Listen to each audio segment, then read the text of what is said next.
Jalgpall on hetkel omadega põhjas, koguni päris sügaval põhjas ja seda paljude spetsialistide arvates. Tallinnas üritab aga Nõmme jalgpalliklubi päästa, mis päästa annab. Nõmmele on kohale toodud juba mängijaid Brasiiliast. Kas kohalikud Brasiilia õlid või siiski jalkaasjad, kohe saame teada.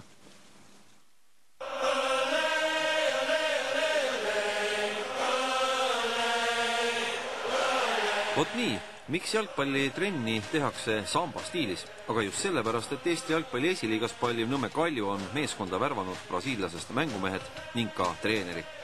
Tõsi, tegemist pole küll maailmaklassi tippmängijatega, kuid futimehed on nad kõik ja sellega ka leiba teeninud.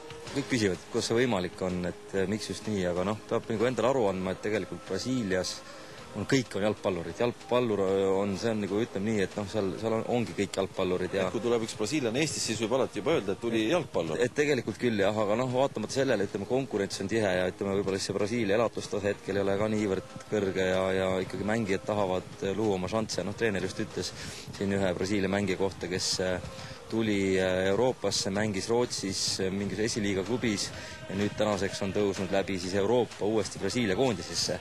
Ja ta ütles väga ilusti, et miks mitte ei või see järgmine võib-olla mängija tulla samamoodi läbi Nõmme Kalju. Kust Nõmme Kalju võttis need 10 miljonit kroonid, mis nendele meestele tuleb maksta? Natuke rohkem kui 10 miljonit. Aga ei, veel jällegi, et ütleme siin kokkusattumuste ja vedamiste jada ja eks meil on häid toetajaid, sponsorid, kes on nüüd ka leidnud, et jalgpall on koht, kuhu võib natuke panustada ja ma olen ise ka seda meelt, et me oleme ise samamoodi oma rahakoti peal hobi korras aastaid teinud ja nüüd vaikselt hakkab asi ilmet võtma. Asi kisub põnevaks peale väikest vestlust nüüdse peatreeneriga, kes samuti Lõuna-Ameerika mees. Praegust hetkeks on Indro Olumetsa kõrval treeneri koha sisse võtnud 20 aastat Soomes resideerinud Brasiilia jalgpallispetsialist Fredo Getulio Aurelio. Fredo Getulio treeneritöö sai alguse Brasiilias ning on viinud ta läbi Tai meie põhjanaabrite juurde Soome ning sealt nüüd ka Eestisse. Muuseas, tema endine naine on pärit Eestist. It's not first time I have been for 4 years here. I come to play beach soccer, futsal. That is one thing I start to like, and my ex-wife is from Estonia. But she lives in Brazil, I live here now.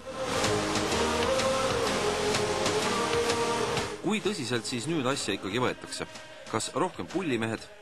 Vestluses brasiillastega jäi ikkagi sisse veendumus, et mehed on siia tulnud palli mängima. We came here to doing our job football.